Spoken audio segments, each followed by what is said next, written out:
其實我就未係好退休嘅。呢一班年過50、退休或者準退休人士嚟自唔同嘅背景，今日參加一個叫做 Social Impact Fellows 社創新動力組織嘅活動。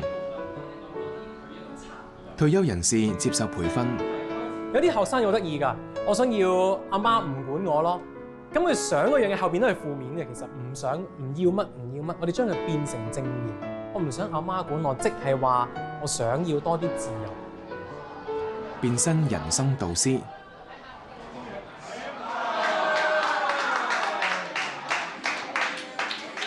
透過聆聽為佢哋解決學業、家庭、人際仲有生活上嘅困擾。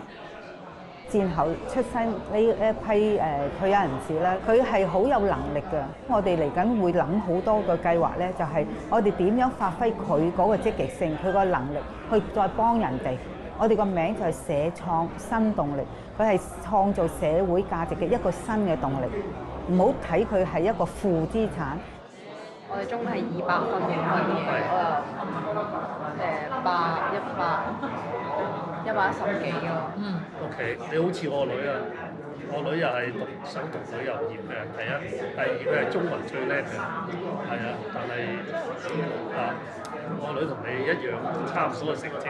你想學習為自己讀書，唔使理其他人點睇啊？定係你今次嘅目標係我好想為我屋企人讀到佢哋嘅要求咧？嗱，呢個係兩個目標嚟嘅。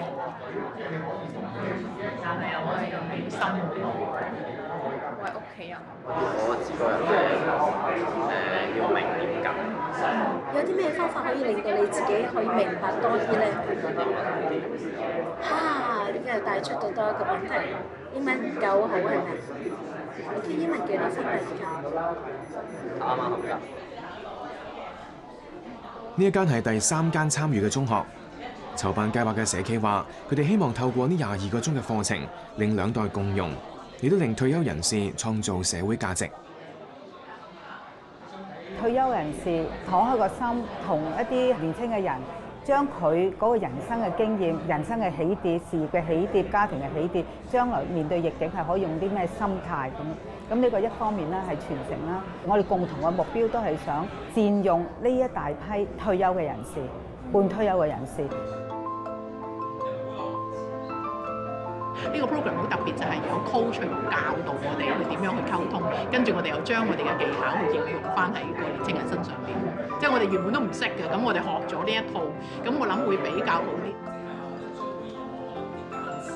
退咗休啫，咁都想可以做翻一啲嘢對社會有益㗎啦。當然我喺佢身上亦都學到唔同嘅嘢啦，佢哋嘅諗法啦，佢哋嘅思維啦。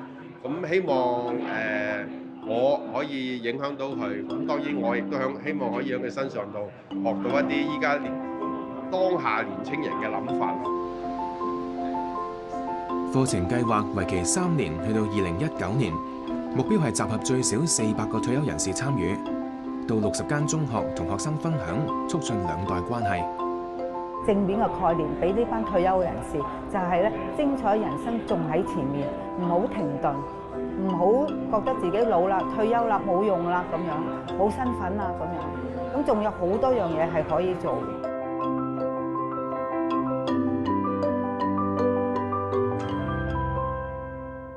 我哋發覺冇政府部門提供平台俾新中年，等我哋發揮 social impact，咁反而咧要靠啲社企。政府係咪時候切實協調好呢一批力量呢？